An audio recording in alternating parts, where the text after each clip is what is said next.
నమస్కారం అండి. నమస్కారం సార్. గోపాలం, వీడు మన శ్రీధర్ గారు అబ్బాయి. అలాగా అండి. మన పనిలో చేర్పిస్తున్నాను.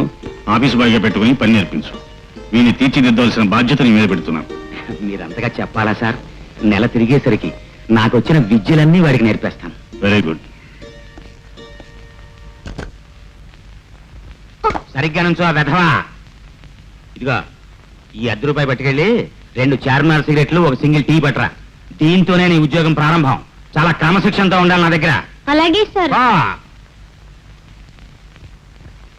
రే రాంబాబు, రాంబాబు వస్తున్నాను సార్. ఇవాళ కాఫీలు, టీలు, చిల్లర ఖర్చులు మొత్తం అకౌంట్ చెప్పు. ఇదిగోండి సార్ దాని ఖర్చు. 5 కాఫీలు ₹2, 5 టీలు ₹1.50, ప్రింటింగ్ మిషన్ దగ్గర ఖర్చు 3, మొత్తం 6.5. రే బుడ్డ సన్నాసి, లెక్కలు ఇలా రాయకూడదురా. 5 కాఫీలకు బదులు 10 కాఫీలు అని చెప్పు. 5 టీలకి 20 టీలు అని చెప్పు. తర్వాత ప్రింటింగ్ మిషన్ దగ్గర ఖర్చు ఒకటి చాలా ఎక్కువగా రాయాలి. మొత్తం ₹50 సెట్ చేయి. దీని ప్రకారం ఎంత మిగులుతుంది? 18.5. ₹18 నాకు, ₹10 నీకు. అలా రాయడం తప్పు సార్. కొట్టానంటే పళ్ళు రాలిపోతాయి. దిగొచ్చాడండి పెద్ద సత్యహరిశ్చంద్రుడి తమ్ముడు.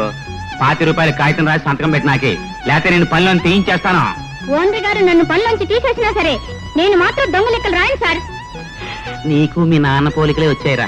నువ్వు కూడా గడ్డిగా దగ్గర కుక్కవే. నువ్వు చస్తే బాగుపడవు ఈ జన్మలో. మీరేమైనా చెప్పండి సార్, నేను దొంగ లెక్కలు రాయను. I am your manager. You have to respect me. You have to do what I say. మీ నాన్న నీకేమిచ్చాడు చచ్చేటప్పుడు? ఒక్క దరిద్రం తప్ప. ఎందుకంత పొగరు? ఒకటిచ్చాడు సార్. ఏమిటది? బుద్ధి. అంటే ఏమిటిరా? నాకు బుద్ధి లేదా? అది వేరే చెప్పాలా?